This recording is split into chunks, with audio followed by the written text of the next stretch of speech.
No one knew why the alien ship came in silence. No lights, no warnings, just a shadow over the city that seemed to swallow the sun and choke the air. People froze in the streets, their eyes fixed on the black shape, hanging above like a nightmare come alive. And as they stared, more shadows appeared over other cities and over the largest military bases in the world. And every shadow felt heavy like a mountain pressing down on the earth. Across the world, panic spread like fire. People ran to their homes. Some grabbed their children. Others simply fell to their knees and prayed. The soldiers in the bases grabbed weapons, pointed them upward, and waited. But the alien ships did not move. They only floated in the air, silent, cold, and dark. Then a sound came, not from a sky, but from inside every mind. It was a voice, deep and clear, speaking in a way that felt like it knew every thought, every secret, every weakness. The voice said, "Humans survive our test, and you live, fail, and you are a race." There was no threat in the tone, only certainty, like the words were already carved into history and could not be changed. The leaders of the world gathered on emergency calls, their voices tense. They tried to send messages to the ships in every language they knew. They tried radio signals, light signals, even old Morse code, but nothing came back. The ships gave no reply to words, no reply to peace. They only hung there, waiting and watching like predators, deciding when to strike. Then, without warning, the ships moved, their sides opened with a smooth mechanical hiss, and from within each one came a strange machine shaped like a perfect black cube, bigger than any building on the base. The cubes floated down to the ground, landing with a thud that shook the earth, and the moment they touched the soil, the ground around them began to change. The grass and dirt melted away, replaced by strange metal floors. Walls rose up, made of the same black metal, bending and twisting like liquid, until they formed huge shapes that looked like arenas from some alien sport. These arenas were not empty inside. They twisted with moving walls, spikes that slid out from nowhere, and holes that opened into darkness. Above them hung strange alien eyes, watching every inch, every shadow, glowing with a light that was not like fire, but more like the inside of a storm. Each arena felt alive, breathing, and waiting. The voice came again, now louder. "Humans, these are the test arenas. Within are challenges you cannot imagine. Each is built to break your body and your will. If you survive, you will live. If you fail, you will not leave. There is no other choice. There is no escape." The military commanders stared at the structures on their screens, their hearts pounding. They knew it was a trap. They knew it was danger.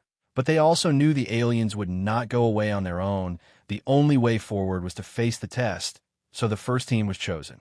They were the best soldiers from across the world, men and women who had trained in every condition, who had faced death before and walked away. They wore armor built for the harshest environments. Their weapons were the finest human hands could make, and still they knew they might not come back. People gathered around screens across the world to watch the live feed. The team marched into the arena, their boots ringing on the strange metal floor. The walls around them shifted like the inside of a living thing. Doors opened and closed without warning. Strange shadows moved just out of sight. The air inside looked heavy, almost like water, though the soldiers walked through it without slowing. The first minute passed in tense silence, then movement. The ground ahead of them broke apart, splitting into 1,000 spinning platforms that moved like pieces of a puzzle, each one turning in different directions and speeds. Beneath them was nothing but blackness. The soldiers began to jump from one piece to another, moving in perfect rhythm, their training showing in every motion. The second minute began. The air shimmered, and the first alien creatures appeared, tall and thin, with bodies like blades and eyes that glowed like fire. They moved without sound, jumping from wall to wall, closing in on the soldiers. The soldiers fired their weapons, beams of light and bursts of bullets filling the air. But the creatures moved too fast, and their bodies seemed to bend around the attacks like shadows, avoiding light. One soldier managed to land a hit, and the creature burst into sparks and vanished, but more kept coming.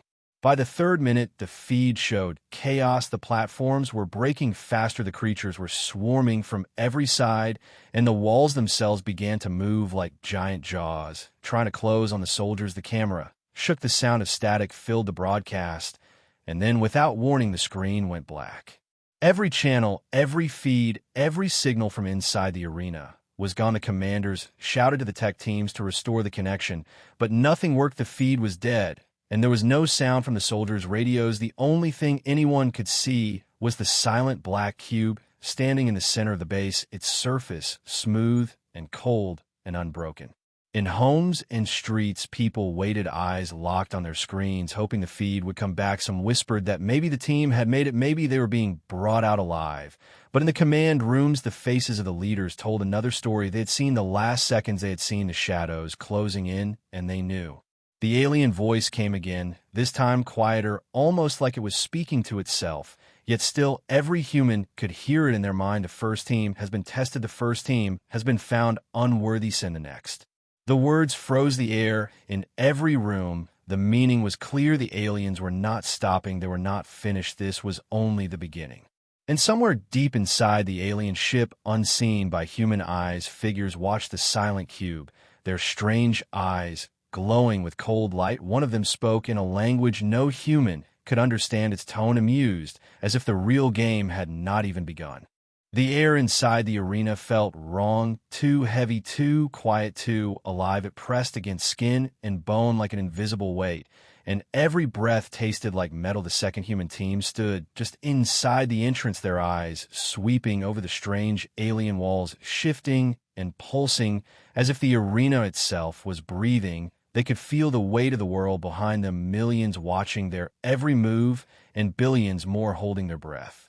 The commander of the team gave a shorthand signal, and they moved forward in a tight formation, each soldier gripping their weapon hard enough to turn their knuckles white. Every step echoed in the stillness, and each echo seemed to stretch too long, fading only when the next step came. The floor under their boots was smooth and dark, reflecting their shapes in a way that made it look like they were walking over a pool of black water, and with each step the reflection seemed just a little slower than the real movement.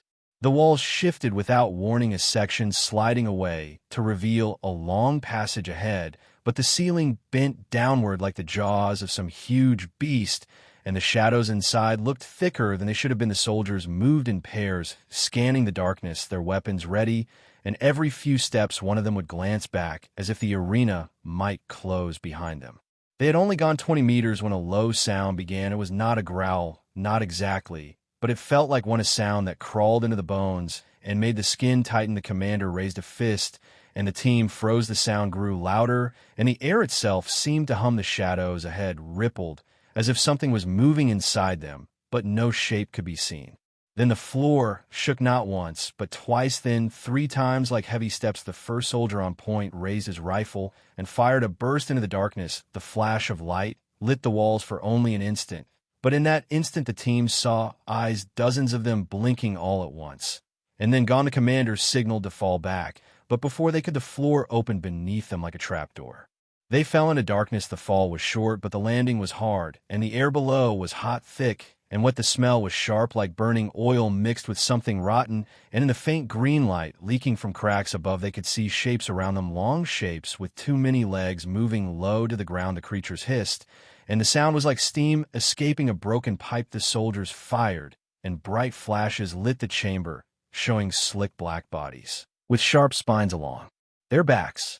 The creatures moved faster than anything should in such a small space. One soldier went down as a spine sliced through his armor. The team dragged him back, firing in every direction. The walls here were not smooth, but covered in strange alien symbols that seemed to move in the light like they were alive. The commander shouted to use flares, and in seconds, bright red light flooded the chamber. The creatures stopped moving. They hissed again and backed away, their spines folding down as if the light hurt them. The team quickly formed a circle, flares burning at their feet, weapons aimed outward. The commander realized the arena was reacting to them. It was watching their choices and adapting to them, maybe even learning their fears and weaknesses. The team moved toward the far end of the chamber, pushing the creatures back with the light. Every step took them closer to a narrow opening in the wall from which a faint breeze blew, cool and dry compared to the heavy air of the chamber. The commander ordered them through, and they found themselves in another passage, this one wider, but with the floor sloping downward. The deeper they went, the cooler the air became, and the sound of moving water reached them. It was strange to hear something so natural in a place like this, and it made some of them slow, as if hoping it meant safety, but the commander pushed them forward, knowing nothing here was safe. The sound grew louder until they turned a corner and saw it, a river of silver liquid rushing across the passage, its surface shimmering with strange light. There was no bridge, no way across, only smooth walls, and the rushing current. The commander tested the liquid with the tip of a metal rod, and it sizzled, instantly melting through the metal like acid. The soldiers looked at each other. No one wanted to be the first to try crossing, but they had no choice. The alien voice came into their minds again, cold and sharp, saying only continue or be removed. They looked up and saw the walls beginning to close behind them slowly, but with unstoppable force. The commander threw a line across, hooking it to a protruding piece of the opposite wall, and one by one, they crossed above the rushing silver below their boots, the rope swaying under their weight. The last soldier was halfway across, when a shadow moved beneath the liquid, and a shape burst upward, spraying silver droplets that ate through the floor like fire. The rope shook violently, and the soldier almost fell, but the team pulled him across just in time. They regrouped on the far side, breathing hard. The walls of the passage ahead glowed faintly with that same storm-like light seen in the first arena. The commander led them forward, knowing there was no turning back now. They had survived the first traps, but the arena was far from finished with them. And then, as they stepped into the next chamber, the floor shifted beneath them like the deck of a sinking ship. A deep rumble shook the air, and a massive shadow rose from the far corner.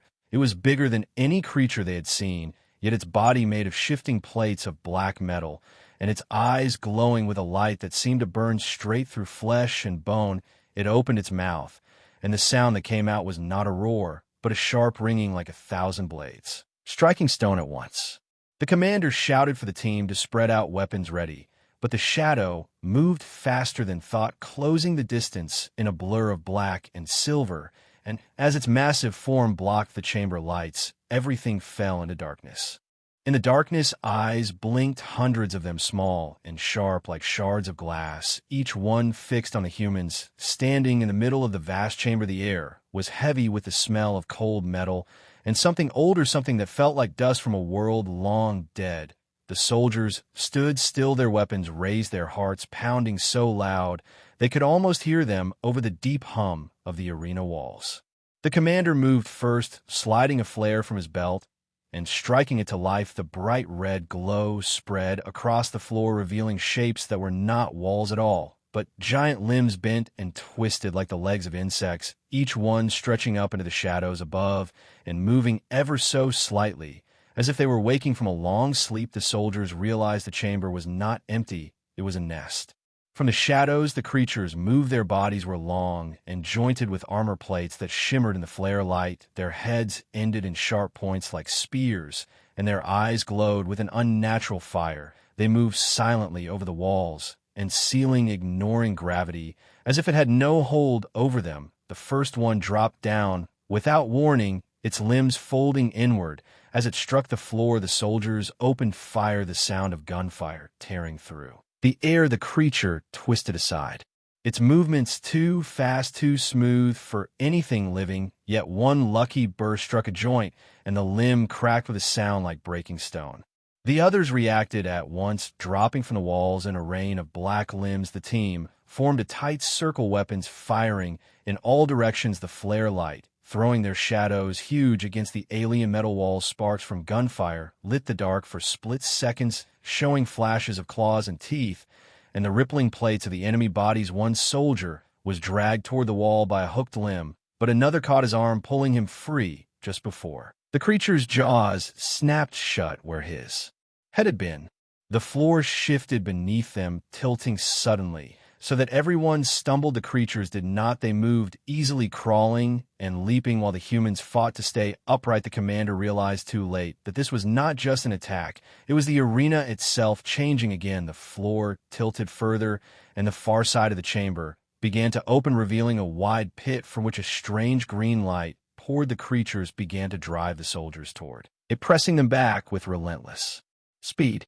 The commander shouted to hold position, knowing that if they were forced into the pit, they might never return. He tossed another flare to the ground, its light revealing that the pit was not empty, but filled with a writhing mass of smaller creatures, their bodies so tightly packed they moved like a single living carpet. The sight made every soldier's stomach turn. One soldier pulled a small explosive from his pack and armed at the commander nodded, and they tossed it into the pit. The blast was muffled, but the effect was instant. The smaller creatures screamed in a soundless wave of movement, scattering away from the light and heat for a moment. The soldiers saw a narrow ledge on the far side of the pit, their only way forward. Without hesitation, the commander led the way, sprinting along the slanted floor. The others followed, firing at the larger creatures to keep them back. The ledge was narrow, barely wide enough for one person at a time, and slick with some kind of alien slime. The drop into the pit yawned below them, the green light painting their armor in sickly colors. The sound of claws on metal grew louder behind them as the creatures gave chase. Halfway across, one soldier slipped his foot, hitting the slime, his body tipping toward the pit. Another soldier grabbed him, pulling hard, just as a hooked limb shot past his face, slicing through the air where his head had been. The team pressed on, hearts racing, until finally they reached the far side of the chamber and dove through a narrow opening in the wall. They found themselves in a passage so narrow their shoulders brushed the walls. On either side, the air was cooler here, but filled with a faint vibration that seemed to hum through their bones. They moved quickly, knowing the creatures were close behind. The passage bent sharply downward and ended in a circular chamber with walls covered in what looked like crystal veins glowing faintly with pale blue light. In the center of the chamber was something unlike anything they had seen before, a tall spire made of the same black metal as the arena walls, but covered in shifting symbols that glowed and faded in patterns too fast for the human eye to follow. The spire pulsed in time with the vibrations in the air, and each pulse seemed to make the walls shimmer like heat waves. The commander stepped forward, reaching out, but stopped when the alien voice filled their heads again. The words came slow and heavy, as if carved from stone. "You should not be here. This place is not for you. Turn back or be removed." The team glanced at one another, and in that moment they all knew the truth. This spire was part of the arena's control system, maybe even the heart of it. And if they could reach it, maybe they could end the test, or at least change it. Before the commander could speak, the wall behind them exploded inward. The large creatures poured through, their eyes blazing in the blue light, their limbs slicing through the air like blades. The soldiers opened fire again, but the creatures kept coming, one after another, their bodies taking hit after hit. Without slowing, the commander shouted for the team to hold them off, while two soldiers moved toward the spire, one carrying a heavy pack of charges. The vibrations in the air grew stronger, the blue light from the crystals flaring bright enough to burn into their eyes. The soldiers at the spire worked fast, planting the charges at its base. The symbols on the spire shifted faster. The alien voice, now louder, almost frantic: "Leave now. You will not survive." The commander ignored it, firing until his weapon overheated and switching to his sidearm. The creatures were only feet away, claws reaching. The soldiers at the spire finished their work and shouted, "Ready!" The commander gave the order, and they all dove toward the narrow side passage. The blast behind them was deafening, the floor rippling under their boots as the shockwave chased them. The light in the chamber flared white, then went dark, and for a heartbeat there was silence. Then the arena roared to life, walls shifting, floors shaking, as if the entire structure was waking up. The team ran without looking back, knowing they had done something big, something the aliens would not ignore. And somewhere above in the alien ship, unseen figures watched their movements, their voices sharp with something that almost sounded like fear.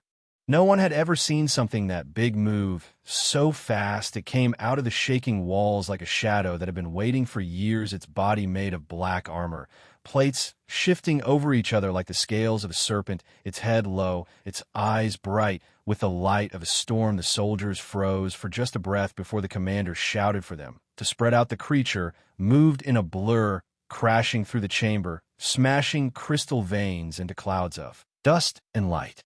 The team dove behind jagged pieces of fallen wall, firing as they moved, but the rounds bounced from the creature's armor as if they were nothing. The commander signaled for heavy weapons, and one soldier swung a launcher onto his shoulder. The shot slammed into the creature's chest with a flash of fire and smoke, but when the smoke cleared, the beast was still standing. It lowered its head, and the air around it shimmered. Then, without warning, the gravity in the chamber shifted.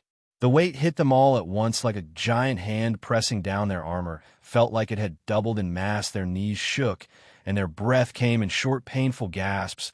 One soldier fell to the ground, unable to move. The commander crawled toward him, every movement an effort, As if his own bones were trying to hold him in place, the alien voice spoke inside their minds. This is the will breaking the place where your spirit ends.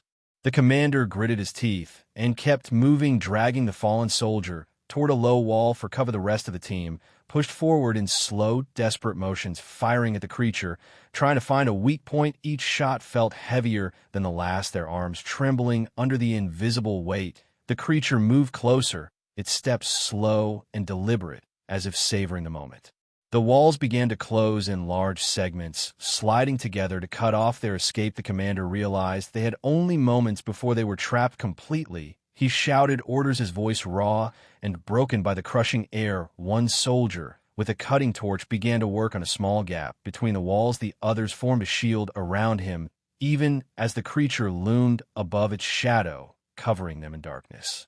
The air grew hotter, the shimmering light around the beast pulsing like the heart of a sun. The pressure increased again, forcing some soldiers flat to the ground, unable to lift their heads. One by one, their weapons clattered to the floor. The commander forced himself to his feet, shaking under the weight. He stepped into the open, his sidearm in one hand and a flare in the other. He struck the flare, and the sudden burst of red light filled the chamber. The creature stopped, its head tilting slightly as if the light had reached something inside it. The commander used the moment to fire at its eyes. The rounds cracked against the glowing orbs, and the beast recoiled, its roar like the tearing of metal. The pressure in the air eased just enough for the others to move. The soldier with the torch finally cut through the gap, and one by one the team slipped through, dragging the wounded behind them. The last soldier through was the commander himself, turning just in time to see the creature slam against the closing gap. The wall sealed with a ringing echo, leaving them in darkness once more. They stumbled forward into a new section of the arena, this one narrow and filled with strange vertical beams of light that flickered on and off at irregular intervals. The beams made the air hum with a sound that set their teeth on edge. One soldier tested a beam with the edge of a rifle. The moment it touched the light, the rifle began to melt like wax under a flame. The commander ordered them to move carefully, timing each step to the flicker of the beams. As they crossed the field of light, the walls around them shifted again, this time into high platforms and deep pits, forcing them into a winding path above the ground. The pits below were filled with a swirling black mist that seemed to whisper in voices too quiet to understand. The path grew narrower, and the sound of the beast from the last chamber echoed faintly behind them. It was still following, somehow moving through the walls like the arena itself was letting it pass. The team reached a platform that overlooked a massive open space. The floor below was covered in machinery alien in design, with moving parts that clicked and spun in ways that seemed to defy logic. In the center of it all was a tall structure shaped like a spire, its surface covered in more of the shifting alien symbols. The commander knew, without a doubt, this was another part of the arena's control system. If they could reach it, maybe they could shut down the traps, at least for a moment.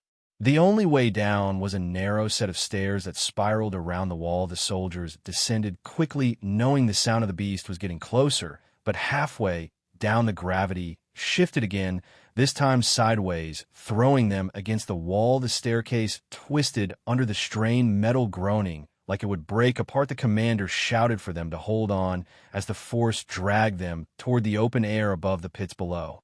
With a sudden jolt, the gravity shifted back to normal, and they continued their descent, reaching the floor around the spire. The machinery hummed louder here, and the air felt charged like before a storm. The commander sent 2 soldiers forward to plant charges on the base of the spire, while the rest formed a defensive circle. The sound of claws on metal echoed louder, now coming from multiple directions.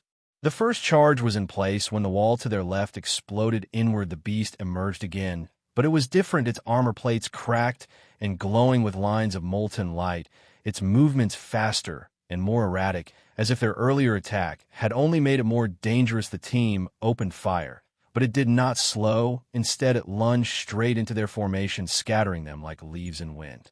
One soldier was pinned beneath its claws, armor buckling under the pressure. The commander fired its head again, but this time the rounds bounced harmlessly off its glowing eyes. The second charge was set, but the beast was between the soldiers and the detonator. The commander made the only choice he could. He charged forward, drawing the beast's attention, firing and shouting to pull it away from the others, the detonator in his free hand. The beast followed him, its massive body smashing through machinery. As it moved, its roar filling the chamber, the commander glanced back, saw his team clear the blast radius, and press the trigger. The last thing he heard before the explosion was the alien voice inside his mind, saying, "You will not break us." And then the world turned white. Humans were not supposed to get back up after that, but they did. The blast had thrown the team across the chamber, ripping through the alien machinery and tearing chunk from the spire. Smoke and sparks filled the air. The beast was gone, buried under twisted metal, and the hum of the arena was weaker now, as if the explosion had torn into its heart. The soldiers rose one by one, coughing through the dust and checking their weapons, their armor dented and scorched, but still holding. The commander looked at the spire, or what was left of it. Its symbols were broken, their glow fading like dying embers. He knew they had done damage, real damage. And maybe for the first time, the arena itself seemed uncertain. The walls shuddered, and the floor shifted under their boots. But no trap came not yet. The team regrouped and moved forward, determined to find the next weak point. The commander had no doubt there would be one, and if they could hit it, they might turn the test into something else entirely. They entered a wide corridor lined with tall alien pillars, each one humming faintly with a strange blue light. As they passed between them, the air felt heavier, not crushing, but enough to make movement slower, and their hearts beat faster, like the pillars were drawing something from them. One soldier brushed a hand against a pillar and jerked back with a hiss, his glove smoking from the brief touch. The commander warned them to stay in the center path. At the far end, the corridor opened into a hall unlike any they had seen before. The ceiling was high, lost in shadows, and the walls were covered in panels that moved slowly in and out like the sides of a giant lung. The floor was split into dozens of moving platforms, each shifting up and down, side to side, never still for more than a few seconds. Between the platforms were pits of blackness, so deep their lights could not reach the bottom. The commanders signaled for them to move in pairs, leaping from one platform to the next, timing their jumps with the slow rhythm of the moving floor. It was not easy. The weight of their armor and weapons made every leap a risk, and the shifting air currents in the hall tried to pull them toward the pits. One soldier slipped his boot, catching the edge of a platform, and he began to slide toward the darkness. Another soldier caught his arm just in time, hauling him back before he vanished into the pit. Halfway across the hall, a low rumble echoed through the air. The panels on the walls began to open, and strange alien drones floated out, each one a spinning sphere covered in blades and glowing with sharp white light. They moved fast, slicing through the air toward the soldiers. The team fired, but the drones were small and quick, their blades sparking against armor and cutting deep into weapons. The commander ordered them to keep moving, knowing staying still meant being surrounded. One soldier pulled out a captured alien rifle scavenged from an earlier fight. The weapon spat bolts of blue fire that burned through the drones in bursts of light. The others used their rifles to cover him. As they leapt from platform to platform, the drones fell in smoking pieces into the pits below, but more kept coming, as if the arena had endless reserves. Finally, the team reached the far side of the hall and pushed through a narrow opening into a new chamber, this one smaller, with a single alien console. In the center, it pulsed with green and gold light, its surface shifting like liquid metal. The commander approached it slowly, his hand hovering above the surface, when the alien voice filled their minds again, cold and sharp. "You should not touch what you do not understand." The commander ignored it, placing his hand on the console. The surface rippled under his glove, and the walls of the chamber flashed with streams of alien symbols. The air grew colder, and for a moment, the hum of the arena stopped entirely. The soldiers looked at each other in silence. Then the floor beneath them shuddered, and a deep metallic groan came from somewhere far below. The commander pulled his hand away, and the console went dark. Whatever it had controlled was no longer working. The arena responded violently, walls folding in and out with frantic speed, the floor splitting into jagged sections. The soldiers moved quickly, slipping through a gap before it sealed behind them. They found themselves in a long hallway filled with strange pods, each one transparent and filled with a pale blue mist. Inside the pods were shapes human, shapes unmoving, They moved closer and saw the truth. The shapes inside were soldiers from earlier teams. Their eyes closed, their bodies perfectly still, but not dead, at least not yet. The commander felt a chill crawl up his spine as he realized the aliens were not just testing them. They were keeping them, maybe for study, maybe for something worse. One of the pods began to hiss, the mist inside, swirling as the shape within began to move. The soldiers raised their weapons ready. But the figure inside was human, alive, eyes wide with panic. Before they could open the pod, the floor trembled again, a loud, grinding noise filling the air. The wall at the end of the hallway split apart, and something began to emerge, not the beast from before, but something larger, taller than any creature they had seen. Its body was made of the same liquid black metal as the arena walls, shifting constantly, like a storm in solid form, its head featureless except for a single glowing mark in the center that pulsed with a deep red light. The alien voice came again, but this time it was different, almost strained. "You've gone too far. This ends now." The massive figure stepped forward, each footfall shaking the hallway, the pods rattling. With every movement, the soldiers fell back, their weapons ready. But the commander did not retreat. He stepped forward, instead his voice steady, as he spoke not in words, but in thought, sending a single message back to the alien presence: "We are not finished yet." The figure paused, its red light flaring brighter, as if considering the defiance. Then it raised one arm, and the hallway erupted into chaos, beams of red light slicing across the air, forcing the soldiers to dive for cover. The pod shattered, spilling blue mist into the air, and the freed humans inside stumbled forward, confused and afraid. The commander shouted for them to run toward the gap at the far end of the hallway as the massive alien figure advanced, its steps quickening.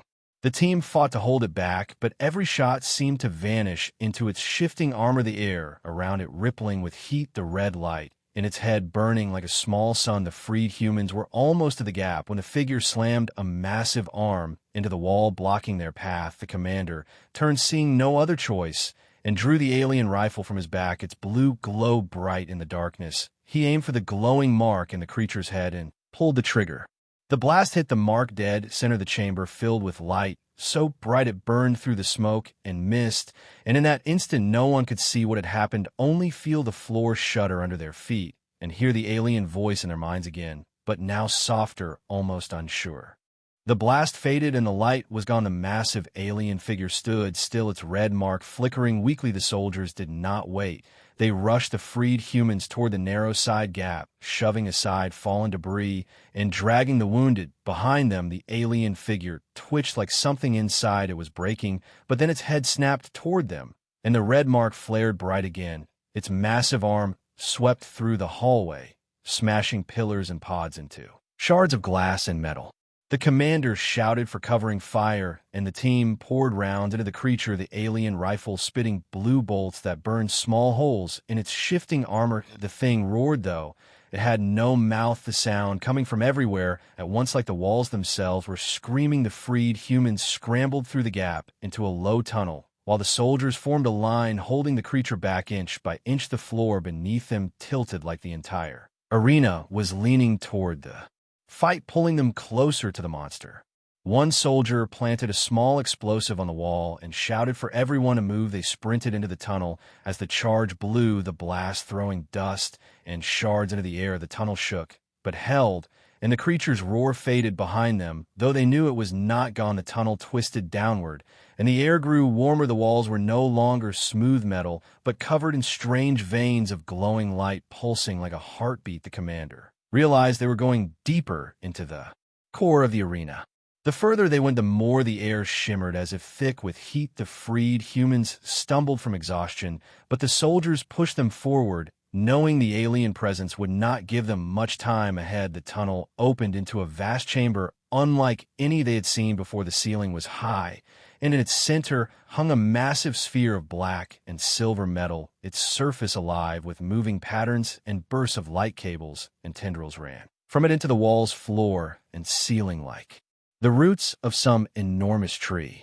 The commander knew without being told that this was at the heart of the test, the thing that controlled every trap, every creature, every drone they had faced. It was not just a machine, it was alive in its own way, and it knew they were there. The alien voice filled the chamber, not cold this time, but furious. "You will not break what cannot be broken." The team spread out, using the massive pillars in the chamber for cover. One soldier began setting up charges, while another scanned the sphere for weak points. The patterns on its surface shifted faster and faster, as if reacting to their movements. Then the floor split open, and thin metal shapes rose from the cracks, each one like a human, but made entirely of blades and armor. Their faces blank, their movements impossibly fast. They came without warning, leaping over cover and slashing with arms that ended in curved weapons. The soldiers fought hard, but the metal forms did not fall easily. Every strike seemed to mend itself, unless the hit was deep and clean. The alien rifle burned through them faster than standard weapons, but there were too many. They were being pushed back toward the tunnel they had come from, and if that happened to freed humans, would be trapped. The commander barked orders, his voice steady over the chaos, telling one team to hold the line while another focused. Fire on the cables feeding the sphere. As the cables snapped one by one, the chamber began to shake, lights flickering in the walls. The alien voice grew louder, as if shouting directly into their minds. Your defiance will end in silence. The soldiers ignored it, pushing forward. The last cable was thicker than the rest, glowing so bright it was almost blinding. It pulsed faster, like it was aware of the danger. The commander and two others rushed it, placing explosives directly against its surface. Sparks flew as the charges armed the cable, thrashing like a living thing. The team pulled back, and the blast tore through the cable. The sphere above them shuddered, its surface rippling violently. The alien forms froze mid-movement, their blades hanging useless at their sides, then collapsed into piles of broken metal. The chamber went eerily still, the only sound the low hum of the sphere growing weaker. The commander knew they had heard it, but he also knew it was not destroyed. The lights in the veins along the walls began to change from bright white to deep red, the hum turning into a slow pulse like a drumbeat. Without warning, the floor dropped in sections, leaving wide gaps that split the chamber into islands of metal. The soldiers scrambled to keep their footing as the freed humans clung to whatever they could. The sphere above lowered closer, its surface peeling open to reveal a swirling mass of energy inside. Tendrils of light reached out toward the islands, touching them and sending sparks across the metal. The commander realized it was pulling the platforms apart, trying to drop them into the darkness below. The team fired at the open section of the sphere, but the energy inside swallowed their shots like water, taking stones. The commander called for the alien rifle, but before it could be fired, one of the tendrils lashed out, striking a soldier and pulling him toward the sphere. The team grabbed him, trying to hold on, but the pull was too strong. His scream echoed through the chamber before he vanished into the light. The alien voice spoke again, softer now, but with a cruel edge. Your will is strong, but not enough. The commander's jaw tightened. He signaled for the team to regroup near the largest remaining platform, but the tendrils were faster. One slammed into the metal beneath them, sending half the soldiers tumbling toward the edge. They grabbed at each other, barely holding on. The freed humans huddled in the center as the sphere drew closer, its energy flaring brighter than ever. The heat from it was intense, the air shimmering like fire. The commander knew they had one chance left, and it would have to be now. He looked at the soldier holding the alien rifle and gave a single nod. The soldier understood, aiming for the swirling energy at the center of the sphere. The shot rang out, blue light slicing through the red glow. The beam struck deep, and for the first time the sphere recoiled, its patterns breaking apart, the tendrils retreating slightly. The commander shouted for every weapon to focus fire. The team obeyed, unleashing everything they had. The chamber filled with smoke, light, and the roar of collapsing metal. The sphere let out a sound like tearing stone, and the red light inside flared brighter than the sun. Then in an instant the light snapped inward, disappearing into nothing. The chamber shook violently, the platforms breaking faster than before. The soldiers and freed humans scrambled toward the tunnel on the far side, as the sphere above began to crack, its pieces falling in showers of molten metal. They were almost to the tunnel when the alien voice came again, not furious now, but calm, almost amused. You think you have won, but you are still inside my design. And the ground beneath their feet gave way, plunging them into total darkness. The fall seemed endless, and the wind roared in their ears as the soldiers and freed humans tumbled through the darkness. The air was heavy and hot, like they were dropping into the mouth of a furnace. Then, with a sudden jolt, they landed on something soft but unsteady. The surface moved under them like it was alive. It shifted and coiled, pulling them to their feet only for them to realize they stood on a massive living tendril as wide as a road stretching across a pit of glowing magma. The commander scanned the space. The walls of the pit were made of black rock shot through with red cracks like veins of fire above them. The shattered remains of the sphere still hung in the distance. The alien voice echoed from everywhere. And nowhere you have broken my walls, you have burned my skin. But the core of the trial remains untouched. The tendril beneath them shuddered and began to move, sliding them toward a massive structure. In the center of the pit, it was a tower of black metal rising from a magma, its surface covered in moving shapes like thousands of small alien creatures crawling over it. The soldiers held the freed humans tight as the tendril lifted them to the tower, a bridge of bone and metal forming under their feet. They stepped onto it, and the surface was hot enough to burn through their boots. The crawling alien shapes paused, watching them with eyeless faces before pulling back into the tower. The commander knew this was no victory platform. This was the heart inside the heart, the true control core, the place the alien wanted them to face last.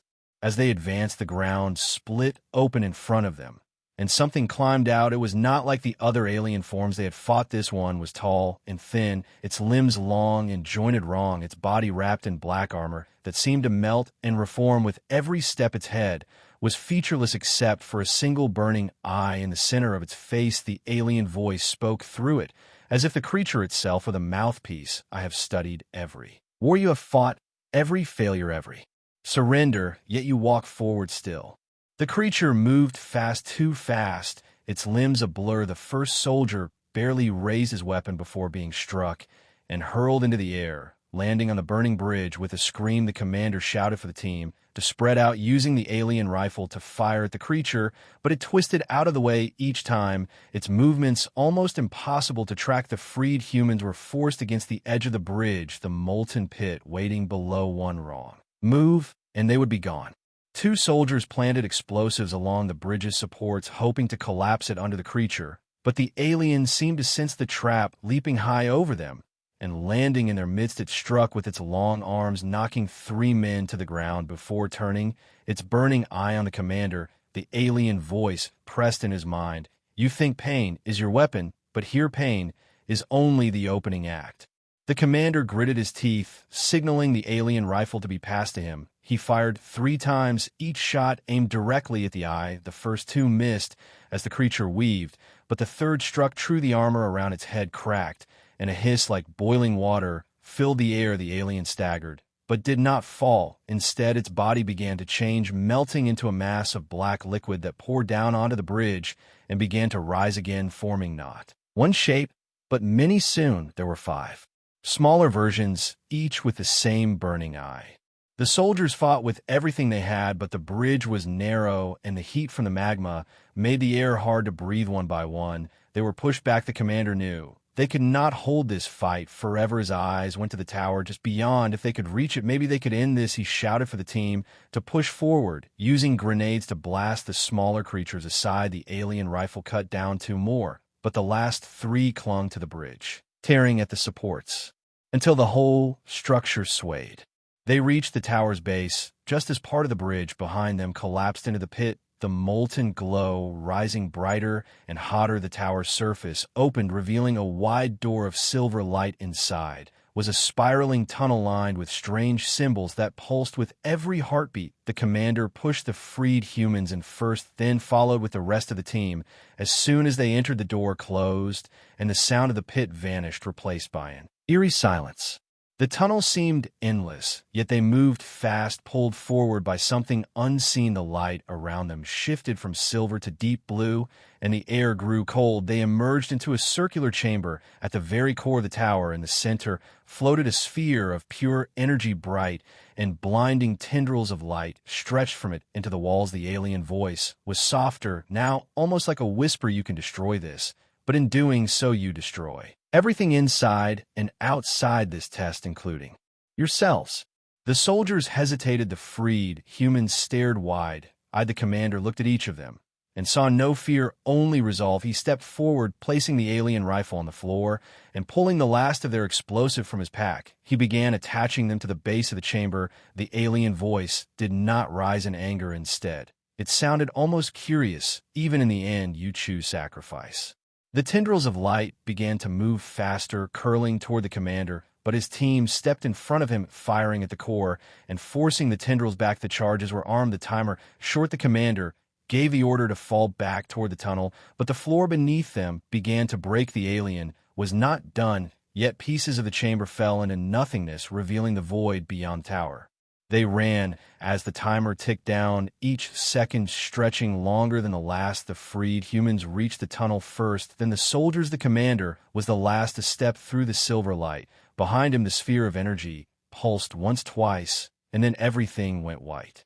For a moment, there was no sound, no heat, no cold, only a weightless emptiness. Then they were standing outside on green grass, under a bright sun. The sky was clear. The alien ships were gone. No trace of the test arenas remained. The freed humans looked around in disbelief. The soldiers scanned the horizon for any sign of threat, but there was nothing. Only the commander remained still, his eyes on the place where the largest alien ship had been. A voice spoke in his mind, one last time, not mocking, not angry, simply stating, "You passed," and then it was gone.